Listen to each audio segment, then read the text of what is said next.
borovitý Salaj, kanomír z německého Mainzu a první nebezpečí na dohled od brány střežené Petrem Čechem. Na svědomí ho má faulující Tomáš Sivok a pak tam ještě přispěchal se svým dílem Michal Kadlec. No, tak to je studená sprcha, vidíte smutného Petra Čecha.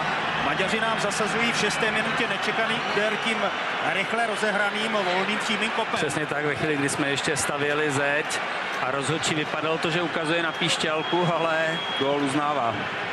Neuvěřitelná záležitost, málo kdy vídaná na mezinárodní scéně. No, ale tady bych řekl, že i od našich hráčů trochu netaktické počínání, protože vždy si má jeden z hráčů stoupat k míči právě pro tuto situaci. Tak věřme, že to naše reprezentaci nesrazí, naopak ještě víc nabudí. Času máme habaději na to, abychom ten výsledek otočili navíc.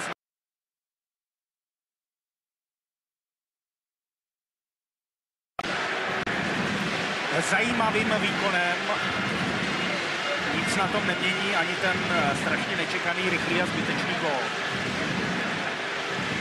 Na svědomí ho má Balázs Čudžák, který tady naletl.